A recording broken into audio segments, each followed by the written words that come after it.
فلا مضل له ومن يضلل فلا هادي له ونشهد أن لا إله إلا الله وحده لا شريك له ونشهد أن سيدنا ونبينا ومولانا محمدا عبده ورسوله أرسله بالحق بشيرا ونذيرا وداعيا إلى الله بإذنه وسراجا منيرا صلى الله على سيدنا محمد وآله الأبرار وأصحابه الأخيار وأزواجه الطيبات الطاهرات أوصيكم عباد الله وإياي أولا بتقوى الله أما بعد أعوذ بالله من الشيطان الرجيم بسم الله الرحمن الرحيم فعال لما يريد وقال نبي الله سيد البشر محمد رسول الله صلى الله عليه وسلم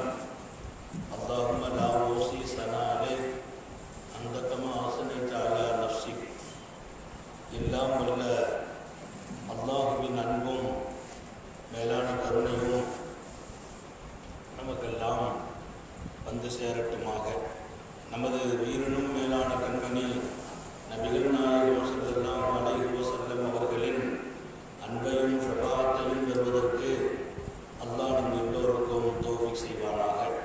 வல்ல ரஹ்மான் நமக்கும் நம்முடைய பெற்றோர் மனைவி மக்கள் குடும்பத்தார் யாவருக்கும் உயிர் உள்ள வரையிலும் உடல் சுகத்தை நசீபாக்கி தருவானாக. மருத்துவமனை கஷ்டம் அதன் சிரமம் செலவுகளிலிருந்து நிரந்தரமான பாதுகாப்பை அல்லாஹ் நம் எல்லோருக்கும் கொடுத்தருள் புரிவானாக. வானம் பூமியினுடைய ஆபத்துகளை விட்டும் முசீபத்துகளை விட்டும் கெட்ட முடிவுகளை விட்டும் நம்மையும் நம் குடும்பத்தையும் பாதுகாத்து அருள் புரிவானாக. அவனுடைய படைப்புகளின் தீங்குகள் அனைத்திலிருந்தும் நம்மையும் நம் சமூகத்தையும் காத்தருள் புரிவானாக. எல்லாம் வல்ல அல்லாஹ்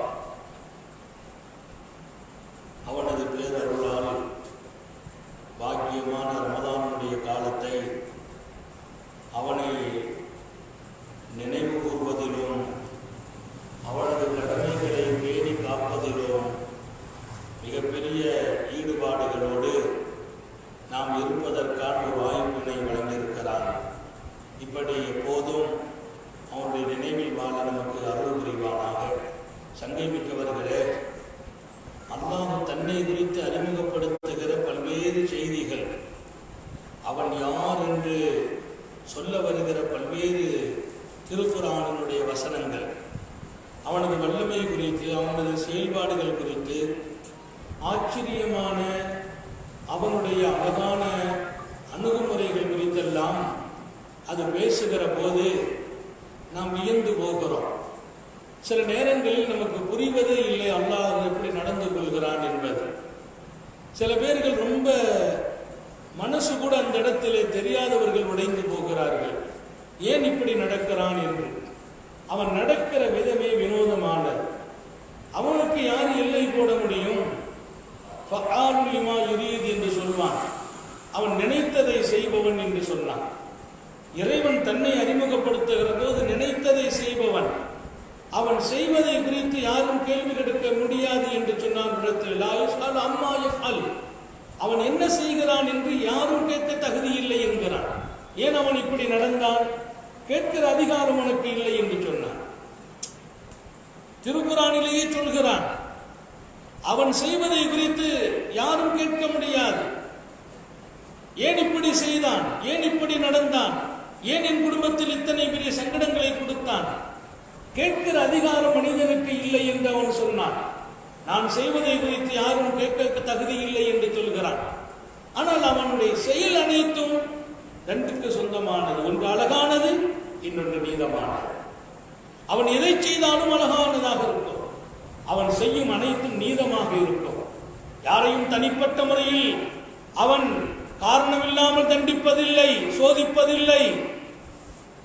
அவன் சோதனையிலும் நீதம் இருக்கும், அவன் தண்டனையிலும் நீதம் இருக்கும். நமக்கே தெரியாது, எத்தனையோ வருடங்களுக்கு முன்பு ஏதோ ஒன்று நடந்து போயிருக்கும், இன்றைக்கு தண்டிப்பான். நமக்கு புரியாது. சரியாக நடக்கிறோமே, நீதமாக இருக்கிறோமே, நேர்மையாக இருக்கிறோமே, யாருக்கும் எந்த தீங்கும் செய்யவில்லையே, ஏன் என்னுடைய வாழ்க்கையில் இப்படி ஒரு நிகழ்வு நடந்தது என்று நாம் யோசிப்போம், 1000 முறை யோசிப்போம், நமக்கு விளக்கம் கிடைக்காது. ஆனால் ஒன்றை புரிந்து கொள்ளுங்கள், இது எத்தனையோ ஆண்டுகளுக்கு முன்னால் உங்களுக்குள் நடந்த ஒன்றுக்கு இன்றைக்கு அவன் கொஞ்சம் கவனம் திரும்பி இருக்கிறான், அதற்கான பரிகாரத்தை தருவான். சாதாரணமாக சொல்வதுண்டா இல்லையா? அரசு அன்று கேட்கும், தெய்வம் நின்று கேட்கும். அரசு அன்று கேட்கும், தெய்வம் நின்று கேட்கும். இன்றைக்கு அவனுடைய ஏற்பாடுகள் அனைத்தும் ஆச்சரியமானது. அவன் சொல்வான், அலைஹிஸ்ஸலாபி அஹ்கமில் ஹாக்கிமீன், தீர்ப்பளிப்பதில் அவன் அழகானவன் இல்லையா என்று கேட்கிறான். நான் வழங்கும் தீர்ப்புகள் அழகானது இல்லையா? திருக்குர்ஆனில் இந்த வசனத்தை பள்ளிவாசலிலே மாத்திரமல்ல, எப்போது இமாம் ஓதினாலும் பின்னாலே நிற்பவர்களும் கூட, அல்லது தனியாக தொழுகிறவர்கள் ஓதினாலும் தொழுகையில பேசக்கூடாது. தொழுகையில பேச அனுமதி இல்லை. தொழுகையில எதையாவது குறித்து பேசலாமான பேசக்கூடாது. ஆனால் இந்த வசனத்தை, அவன் தீர்ப்பளிப்பவர்களில் அழகானவன் இல்லையா, அவன் தீர்ப்பு சரியானது இல்லையா என்று ஒரு வசனத்தை முடிக்கிறான். அலைஹிஸ்ஸலாபி அஹ்கமில் ஹாக்கிமீன், தீர்ப்பளிப்பவர்களில் அவன் மிகச்சிறந்த நீதிமான் இல்லையா, மிக அழகான தீர்ப்பாளன் இல்லையா என்று கேட்கிறான். இங்க பேச சொன்னாங்க ஸல்லல்லாஹு அலைஹி வஸல்லம். என்ன பேசணும்? தொழுகையில பலா ஆமான்னு சொல்லணும். யாரு? இமாமும் சொல்ல வேண்டும், பின்னால் நின்று தொழுபவர்களும் சொல்ல வேண்டும். தனியாக ஒருவர் ஓதுகிற போது தொழுகையில் மாத்திரமல்ல, எப்போதும் சொல்லணும். தொழுகையிலும், தொழுகையில எந்த விஷயத்தையும் பேசக்கூடாது, அங்க பேசணும். அல்லாஹ் தீர்ப்பளிப்பவர்களில் மிகச்சிறந்த நீதிமான் இல்லையா, அழகான தீர்ப்பளித்தவன் இல்லையா என்று கேட்கிறான். அந்த வசனத்தில் கேள்விக்குறியோடு அந்த ஆயத்து முடிகிறது. நாம பதில் சொல்லி முடிக்கணுமா? ஆமா, நீ மிகச்சிறந்த நீதியாளன். இப்போ வாழ்க்கையில் இத்தனை போட்டு புரட்டி எடுத்துட்டானே, சோதனை கொடுத்துட்டானே, உடைஞ்சு போனனே, அதுதான் நீதி என்கிறார்கள் நபிகள் நாயகம் ஸல்லல்லாஹு அலைஹி வஸல்லம். ஒரு கட்டத்தில் அழகாக சொல்வார்கள், ராபியா, நீ நரகத்தில் போடுவே என்று சொன்னால் அதை நான் ஏற்றுக்கொள்வேன். காரணம் என்ன தெரியுமா? நான் என் வணக்கம், என்னுடைய வழிபாடு, என்னுடைய தியானம், அதையெல்லாம் பார்த்தால் நம்ம எவ்வளவு செய்திருக்கோம், நமக்கா நரகம் என்ற எண்ணம் வரும். நீ என்னை நரகத்தில் போடுகிற போது நான் உன்னை பார்த்தேன், நான் என்ன செய்தேனோ அதுல 1000 குறை இருக்கலாம், ஆனா நீ நரகத்தில் போட்ட அதுலதான் நீதி இருக்கும் என்றார். நீ நரகத்தை கொடுத்தால் அது நீதியானதுதான். நான் இப்படி நடந்தேனே, எனக்கே இந்த தண்டனை. ஒரு அழகான செய்தி பிடித்தேன். 2 பேர் மீன் பிடிக்க போனார். அதுல ஒருத்தர் மீன் பிடிக்கிற போது தன்னுடைய இறைவனின் வல்லமையை சொல்லி பேசினார். அப்ப நீ கொடுத்தா தான் முடியும், உன்னை தவிர யாரும் இல்லை, என் குடும்பம் உன்னை வச்சுதான் வாழுது என்று அவனுடைய திருப்பெயரை, பிஸ்மில்லாஹிர் ரஹ்மானிர் ரஹீம், அவனுடைய திருப்பெயரை சொல்லி அவனை போற்றி புகழ்ந்து, நீ இல்லாமல் நான் இல்லை, நீ இல்லாமல் என் வாழ்வு இல்லை என்று படைத்தவனை போற்றி புகழ்ந்து அவன் திருநாமம் சொல்லி தூண்டில் போட்டார். இன்னொருவர் அவனை மறந்த நிலையில், அவனை பற்றி சிந்திக்காமல், அவன்தான் எல்லாம் நடத்துகிறான் என்று சொல்லாமல், அவன் திருநாமம் சொல்லாமல் சும்மா போய் தூண்டில போடுறார். சும்மா ஒண்ணுமே சொல்லாம அவனை மறந்து, அவன் நினைவில் இல்லாமல், அவனை புகழாமல், போற்றாமல், அவன் திருப்பெயர் சொல்லாமல் போட்டவருக்கு மீன் குவியல் குவியலாக வந்து கிடைத்தது.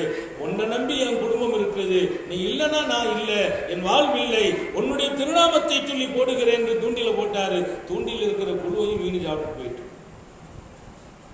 வெறும் தூண்டில் மிஞ்சியது. அவனை மறந்து தூண்டில் போட்டவருக்கு மீன் குவிந்தது. அந்த வழியே ஒரு சூஃபி போகிறார். அவர் பார்க்கிறார், இவர் அல்லாஹ்வுடைய பெயரை சொல்கிறார், அவர் ஒன்றுமே சொல்லவில்லை. இவர் அவன் வல்லமை குறித்து பேசினார், அவர் பேசவில்லை. அவனை மறந்து மீன் பிடித்தார், மீன் கிடைத்தது. அவனை நினைத்து பிடித்தார், அவன் பெயரை சொன்னார், ஒண்ணுமே கிடைக்கல. தூண்டில் இருக்கிற புழுவும் சேர்ந்து போச்சு. இது என்ன ஆச்சரியம்? அவர் இறைவனோடு பேசுகிறார். அப்ப இது என்ன ஆச்சரியம்? அவர் இறை நெருக்கம் பெற்றவர். அப்ப இது என்ன ஆச்சரியம்? உன் பேரு சொன்னவருக்கா இத்தனை பெரிய சோதனை? உன்னை மறந்தவருக்கு இவ்வளவு குவியலை கொடுத்திருக்கிறாய். இன்னைக்கு நம்ம எல்லாருக்கும் கேள்வி அதுதான். நிறைய பேர் சொல்லுவாங்க, நான் ரொம்ப நேர்மையான ஆளுங்க, ரொம்ப சரியான ஆளு, ரொம்ப கரெக்டா நடப்பேன், யாரையும் மனசு புண்படுத்துறது இல்லை, ஆனா என் குடும்பத்துல பெரிய சோதனைகள் இருக்குது, ஆளுங்க போற சங்கடப்படுறேன், என் பிள்ளைங்க சங்கடப்படுறாங்க, என் பக்கத்து வீட்டுக்காரர் கொஞ்சம் கூட இறைவனை நினைக்கிறது இல்லை, எதுவும் செய்யறது இல்லை, ஆனா ஆள் கலங்கமா இருக்காரு. பக்கத்து வீட்டுக்காரர் ரப்பை நினைப்பதில்லை, சிந்திப்பதில்லை, வணங்குவதில்லை, நேர்மையாக இது எல்லாருக்கும் கேள்வி. முதலில் ஒன்றை புரிந்து கொள்ளுங்கள், படைத்தவன் மதம் பார்ப்பதில்லை, ஜாதி பார்ப்பதில்லை, இனம் பார்ப்பதில்லை. மனிதன்,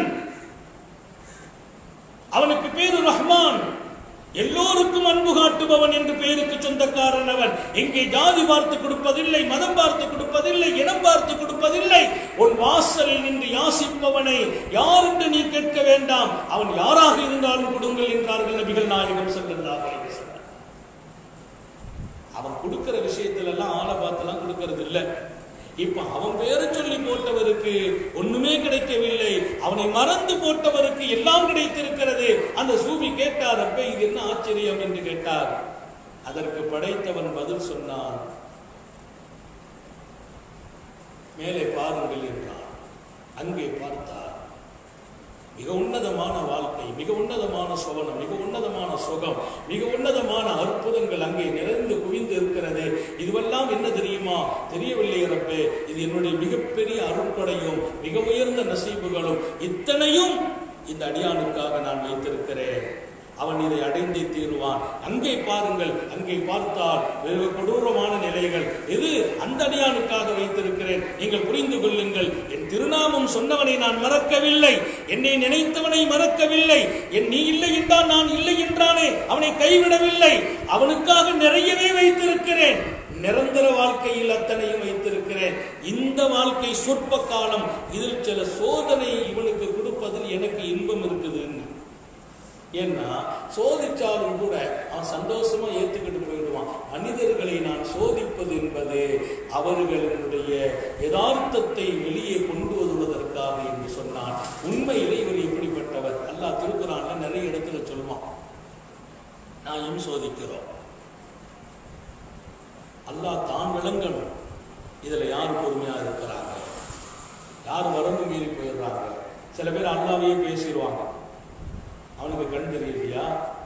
இப்ப வர வர கடவுளும் ஆள் பார்த்து நடக்கிறான்னு சொல்றவங்கலாம் இருக்கிறான். அவனும் ஆள் பார்த்து தான் நடக்கிறான், அவனுக்கு நான் கண்ணுக்கு தெரியலையா, அவன் கண்ணு குருடாகி போச்சா என்று பேசுகிறவர்கள் உண்டு. நான் சோதிக்கிறேன்.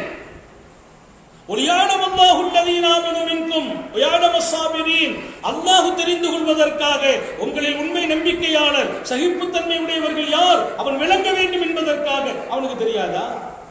என்ன படைக்கிறதுக்கு முந்தி என்னை பற்றி விளங்கினவன், என்னை பற்றி அவனுக்கு எல்லாம் தெரியும்.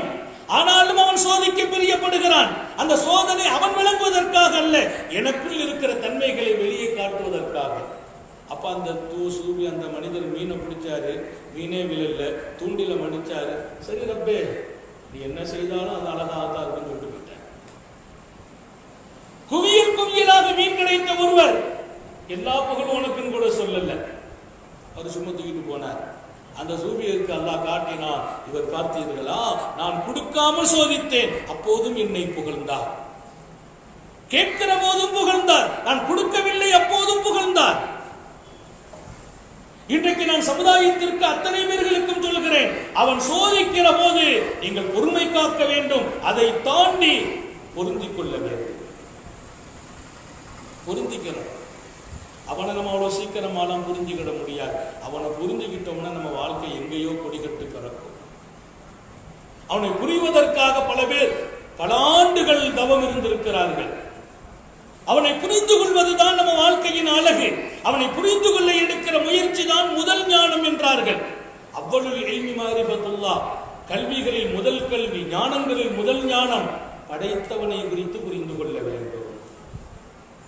எத்தனை கல்வி இருந்தாலும் சரி, எத்தனை பெரிய அறிவுலகத்தில் நீ கொடிகட்டி பறந்தாலும், உன் அறிவில் நீ சந்திர மண்டலத்தில் போய் கால் வதித்தாலும் கூட அவனை புரிந்து கொண்டால் அதுதான் மிகச்சிறந்த அறிவு. அவனை புரிந்து கொள்கிற போது நமது வாழ்க்கையினுடைய அர்த்தம் புரிந்துவிடும். அவன் நடப்பு ஆச்சரியமானது, அவன் நடப்பது வினோதமானது, அவனுடைய ஒவ்வொரு நிகழ்வும் வியக்கத்தக்கதாக அமைந்திருக்கும். பார்த்தால் நமக்கு சில நேரங்களில் புரியவே செய்யாது. இன்னைக்கு நிறைய பேர் ஏன் நம்முடைய வாழ்க்கையில் இப்படி நடக்கிறது என்று பேசுகிறவர்கள் புரிந்து கொள்ளுங்கள். அவன் அழகாக சோதிப்பான், சோதிப்பதிலும் அழகானவன், அவன் சோதிப்பதிலும் அழகானவன். அய்யூப் நபியை பற்றி நான் படித்தேன். அல்லாஹ் அவங்களை சோதித்த விதத்தை பார்த்தீங்கன்னா நீங்க அசந்து போயிடுவீங்க.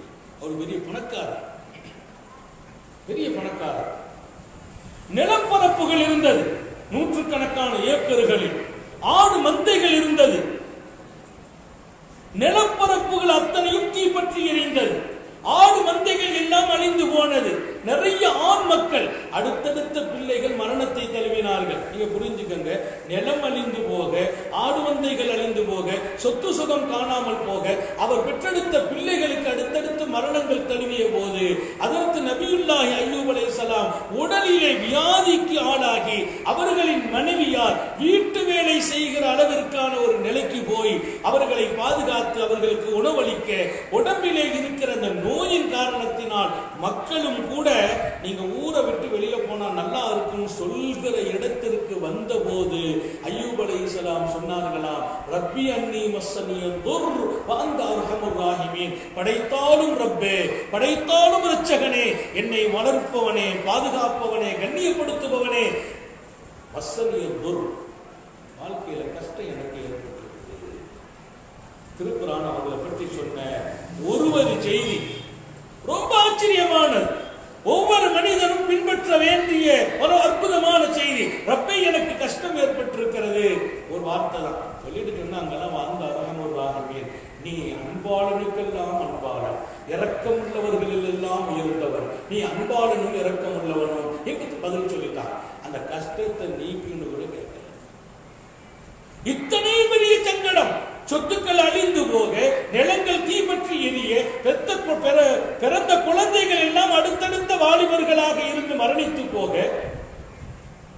சொத்து சுகத்தை இழந்ததோடு உடலிலே வியாதி ஏற்பட்டு, அந்த வியாதியின் காரணத்தினால் மக்கள் நீங்க ஊரை விட்டு வெளியில போனா நல்லா இருக்குன்னு சொல்ற அளவிற்கு எல்லாரும் அவங்கள்ட்ட உதவி கேட்ட காலம் போக, இன்னைக்கு தூக்கி சுமக்கிறவங்க நாளைக்கு நம்மளை விட்டு வெளியில இருப்பாங்க. ஒண்ணு புரிஞ்சுக்கங்க, மனிதர்கள் எப்ப நம்மளை மதிப்பாங்கன்னா, 4 ஜனம் இருக்கணும், 4 பணம் இருக்கணும்னு சொல்ற வார்த்தை ஒன்றும் பொய்யானதுதான் இல்லை.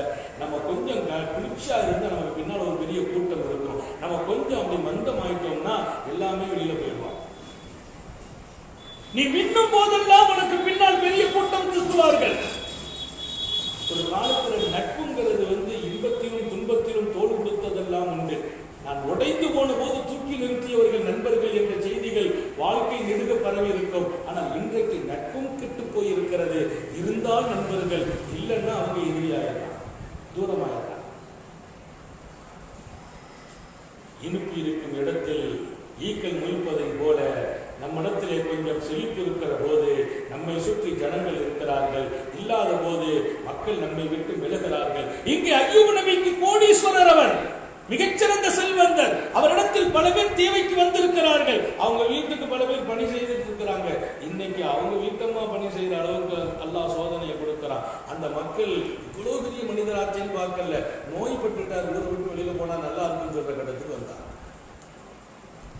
சரி, இப்படி செய்துட்டீரப்ப நான் என்ன பண்ணினேன்னு கேட்டாங்களா. அல்லாஹ்வுடைய நபியிலோ சாதாரண மனிதர் இல்லையே. இதுல 2 பாடம் இருக்கு, நிறைய பாடம், 2 முக்கியமான பாடம்.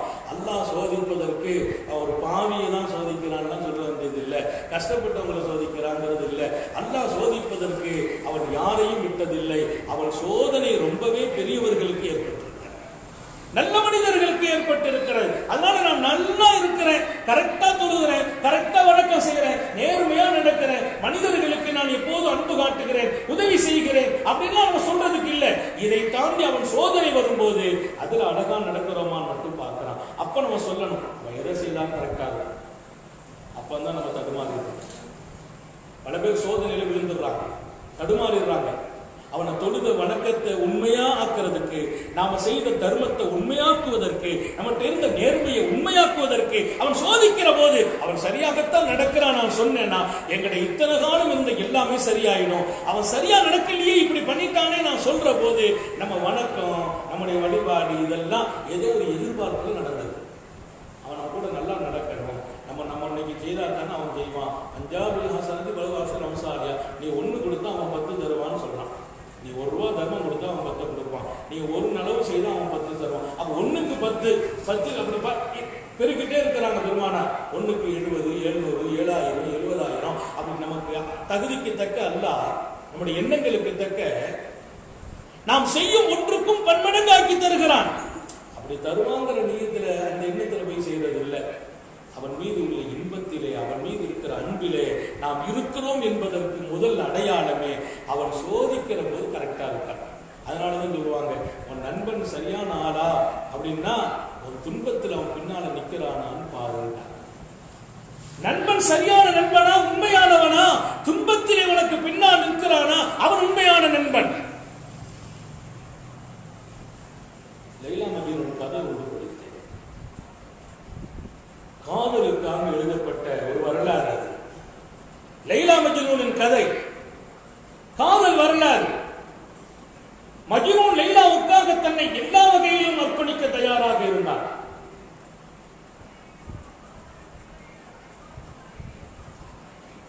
லைலா ஒரு அன்பளிப்பை கொடுத்து தன் மாதவி இடத்திலே கொடுத்து, நீ மஜ்னூன் கொடுத்துருன்னு அனுப்பி வைக்க. லைலா தன் மாதவி இடத்திலே ஒரு அன்பளிப்பை கொடுத்து இதை மஜ்னூனுக்கு கொடுங்கள் என்று அனுப்பினார். அங்கிருந்து அந்த பெண்மணி அன்பளிப்பை கொண்டு வந்தால் இங்கே மஜ்னூனோடு 10-30 பேர் உட்கார்ந்துட்டு இருக்கிறாங்க. மஜ்னூன் யாருன்னு அந்த அம்மா கேட்டுச்சு. எல்லாரும் என்னான்னு கேட்கிறாங்க. லைலா மஜ்னூனுக்கு அன்பளிப்பு அனுப்பி இருக்கிறார். அங்கிருந்து அத்தனை பேரும் நான் தான் மஜ்னூன். எல்லாரும் இந்த மஜ்னூன், நான் தான் மஜ்னூன், நான் தான் மஜ்னூன். உண்மை மஜ்னூன் அமைதியா இருக்கிறார். எல்லாரும் நான் மஜ்னூன் மஜ்னூன் என்று சொன்னான். யார்கிட்ட கொடுக்கணும் அம்மாவுக்கு பெரிய கன்ஃபியூஸ் ஆகி போச்சு. நேரம் மீண்டும் லைலா இடத்தில் வந்தார். அம்மா, நீங்க கொடுத்து அனுப்பினீர்கள், நான் கொண்டு போனேன். அங்கே எல்லாரும் மஜ்னூன் என்கிறார்கள். யார்கிட்ட கொடுக்கன்னு தெரியல. உங்கள் உண்மை மஜ்னூன் யாருன்னு எனக்கும் தெரியல என்றார். இன்னொரு பொட்டணத்தை கையில கொடுத்து காதுல ஒரு செய்தியை சொன்னான். இப்ப போயிட்டு வாங்க, இப்ப போ, இப்படி நடந்துதான் அனுப்பிட்டான். மாதவி வந்தார். யார் மஜ்னூன், என்ன விஷயம்? லைலா மஜ்னூனின் ஒரு சதை துண்டை கேட்டாள். மஜ்னூனின் ஒரு சதை துண்டை லைலா கேட்கிறாள். தன்னை மஜ்னூன் அவ்வளவு ஓடிவிட்டான். நான் தான் மஜ்னூன் என்று முன்வந்த அத்தனை பேரும் ஓடி போக அங்கே உண்மை மஜ்னூன் வந்து நின்றான். இதோ என் லைலா கேட்டாளா, எடுத்துக்கொள். எங்கே? கையில் வேண்டுமா, தொடைபாகம் வேண்டுமா, நெஞ்சு பாகம் வேண்டுமா? என் லைலாவுக்காக நான் எதையும் கொடுக்க தயார் என்றான். உடனே அந்த அம்மா கத்தியை மடக்கி உள்ள வந்துட்டு கொண்டு வந்த அன்பளிப்பை கொடுத்து, மஜ்னூன் உனக்கு லைலா தந்தாப்பா, நேற்று கொண்டு வந்தேன். எல்லாரும் மஜ்னூன்ங்கிறான். இப்ப அவ்வளவு பேர் உண்மை மஜ்னூன் யாருன்னு தெரியறதுக்கு, அப்ப உண்மையான மஜ்னூன், உண்மையான அன்பன், உண்மையான காதலன் அவன் துன்பத்தில் வெளிப்படுவான். உண்மையான அன்பு இங்கே வெளிப்படும். எல்லாருக்கும் பணம் கொடுக்கிறோங்கிற போது வெளிப்படுறது இல்லை. எங்கே வெளிப்பட்டது? உன் சதை துண்டை கேட்டால், என் ரப்பு என்னை அடித்தாலும், என்னை தாக்கினாலும், என்னை வீழ்த்தினாலும், என்னிடத்தில் கொடுத்ததை எடுத்தாலும், எனக்கு கொடுக்கிற போது நான் அவனை புகழ்வது பெரிய விஷயம் அல்ல, அது முக்கியமானது. அதை விட பெரிய விஷயம் அவன் கொடுத்ததை எடுக்கிற போது, அவன் என்னை தண்டிக்கிற போது, சோதிக்கிற போது, சங்கடங்களை தருகிற போது, என் ரப்பு அழகானவன், அவன் மிகச்சிறந்தவன், அவன் நீதியாகத்தான் நடக்கிறான் என்று நான் சொல்கிறேனா என்பதை அவன் சோதிக்க பிரியப்படுகிறான். இல்லைன்னா என்ன சோதித்தவனுக்கு என்ன லாபம்? என்னை தண்டிச்சு என்ன லாபம்? நான் துண்டில போடுற போது பிஸ்மில்லான்னு சொல்லி போட்டா மீன் கிடைக்க வேண்டியது தானே. மீன் இல்லாமல் ஆக்குவதற்கு அவனுக்கு என்ன லாபம்? அப்போதும் நான் எப்படி நடக்கிறேன் நீங்கள் புரிந்து கொள்ளுங்கள். அப்ப நீங்க இப்படி ஒரு முடிவுக்கு வந்துடக்கூடாது. ஆனா அதற்கு ஒன்றும் தெளிவா விளங்குது. விசுமிச்சுன்னா ஒன்றும் நடக்காது போல தெரியுது. நம்ம வாட்டை கண்டும் காணாமல் உட்கார்ந்துட்டோம், அவன் பேருக்கு இல்லைன்னா எல்லாம் கிடைச்சிக்கிடுமோ என்ற ஒரு சிந்தனைக்கு நீங்கள் மாறிவிடக் கூடாது. அவனை எப்போதும் நினைத்து அவன் பேரை சொல்கிற போது, அவனை புகழ்கிற போது அவன் நம்மை பரிசுத்தப்படுத்துகிறான். நம்மை அப்பதான் அவன் தேர்ந்தெடுக்கிறான். பரவாயில்ல, எல்லா கட்டத்திலும் கரெக்டா இருக்கிறார். நான் உண்மையாக அவனோடு இருக்கிறேன் என்பதை என் துன்பத்தில் தான் அறிய முடியும். எப்படி நண்பனை துன்பத்தில் அறிய முடியுமோ அப்ப நம்ம கூட நின்றால் அவன் நண்பன். எப்படி மஜ்னூனை, உண்மையான மஜ்னூனை லைலா அடையாளம் கண்டு கொண்டாலோ மாதவியின் மூலம், துன்பத்தில் தான் உண்மையான அடியான புரிஞ்சுக்கிற முடியும். அல்லாஹ்வுக்கு தெரியும். அவன் நம்மளை சோதிச்சு துன்பப்படுத்தி தான் புரிஞ்சுக்கிற வேண்டியது இல்லை, நமக்கிடையே புரிய வைக்கிறான், நாம புரிஞ்சுக்கிறோங்கிறதுக்காக. எனவே அவன் எப்படி நடப்பான் என்றால் ஆச்சரியமானது. அவன் ஒவ்வொரு செயலும் அற்புதமானது.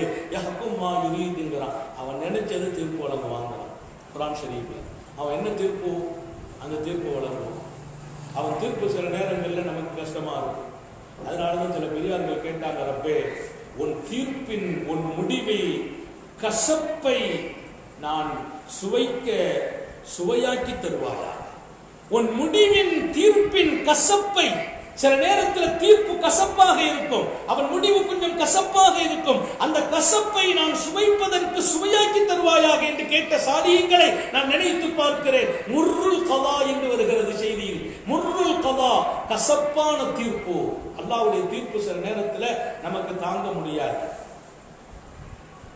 அடுத்தடுத்து குடும்பத்தில் பிரச்சனை நடந்துகிட்டே இருந்தா யாரு தான் தாங்குவாங்க? அடுத்தடுத்து எல்லாம் கைவிட்டு போயிட்டே இருந்துச்சுன்னா உண்மையானவங்க யாருன்னு அல்லாஹ் அப்ப அடையாளம் காட்டிடுறான். கொடுத்தா நினைக்கிறவங்க நிறைய பேர் இருக்கிறாங்க. நீ சாதாரணமா பார்க்கலாம். சில பேர் எப்படின்னா பிரச்சனை வந்து போது அல்லாஹ் கொஞ்சம் நெருங்குறாரு, பிரச்சனை நேரத்தில் மட்டும் கொஞ்சம் கேட்கிறாரு, பிரச்சனை இன்னும் போச்சா ஒதுங்கிடுறாரு. நம்ம பார்க்கிறோம். சாதாரணமா நாளைக்கு திடீர்னு நான் நிறைய சொல்லியிருக்கேன் அந்த செய்தியை. திடீர்னு பார்த்தா சுகுல ஒரு பெரிய கூட்டம், பூரா பையங்களா நிற்கிறான். பள்ளிவாசல் இடம் இல்லைங்க. உள்பள்ளி வெளியே ஃபுல்லாகி, வெளிப்பள்ளி ஃபுல்லாகி, ஹவுஸ் அடியெல்லாம் நிரம்பி இருக்குது, பூரா பசங்க. பெருநாளும் இல்லை, விசேஷ நாட்களும் இல்லை, இவ்வளவு பெரிய கூட்டம்.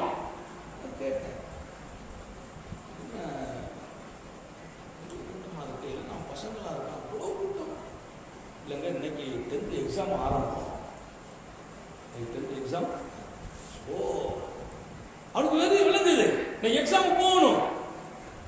படிச்சதெல்லாம் கொஞ்சம் தான், நிறைய பேர் படிச்சது போய் மறந்துட்டுங்கிறான், படிச்சதெல்லாம் மறந்து போச்சுங்கிறான். காலையில ஒரு அம்மா போன் பண்ணுது, அதற்கு என் பையனுக்கு படிச்சதெல்லாம் மறந்த மாதிரி இருக்குது, நீங்க கொஞ்சம் நித்தியாவது ஓதி கொடுத்து விடுங்க ஞாபகம் வர்றதுக்கு. படிச்சதெல்லாம் மறந்த மாதிரி இருக்கு. அவனுக்கு இப்படி ஒரு நம்பிக்கை நான் பாராட்டுகிறேன். இன்னைக்கு நம்ம தொழுதுட்டு அல்லாஹ்ட்ட கேட்டுட்டு தான் போகணும் அப்படின்னு அவன் ஒரு முடிவுக்கு வர்றான். நியாயமான முடிவு, ஆரோக்கியமான முடிவு, எல்லாம் கரெக்ட். எக்ஸாம் நடக்குது, டெய்லி சுபூல கூட்டம் தான். திடீர்னு பார்த்தா ஒருத்தரையும் காணல. எங்க ஒருத்தரையும் காணலையே, என்ன ஆச்சு விஷயம் தெரியுமா? நேத்தோட எக்ஸாம் முடிஞ்சு போச்சு. இந்த சந்தர்ப்பங்களுக்காக வணங்குவது அது அழகானதல்ல. வணங்க வேண்டும், எப்போதும் வணங்க வேண்டும். ஆனா ஒன்ன புரிஞ்சுக்கணும், கஷ்டத்தை அவன் தான் நீக்க முடியும். தலைகீழ நின்னாலும் என் கஷ்டத்தை என் மனைவியால நீக்க முடியாது, என் புள்ள கஷ்டத்தை என்னால நீக்க முடியாது. என்ன செய்ய முடியும்? ஒரு டாக்டர் கூட என்ன எவ்வளவுதான் காப்பாற்ற முடியும்? கடைசியா சொல்வார், கடவுள்கிட்ட பிரார்த்தனை செய்கிறார். மருத்துவம் தேவை, மருத்துவம் செய்ய வேண்டும், மருத்துவமனைக்கு போகணும், நோய்க்கு குணம் தேடணும். ஆனால் எல்லாத்தையும் தாண்டி பாதுகாப்பு கொடுக்கிறவன் இறைவன்கிறது உலகத்தில் யாரும் மறுக்கிறது சொல்றாங்கன்னு சொல்ல முடியாது. என்னுடைய மனைவியை கூட என்னால ஒண்ணும் பண்ண முடியாது.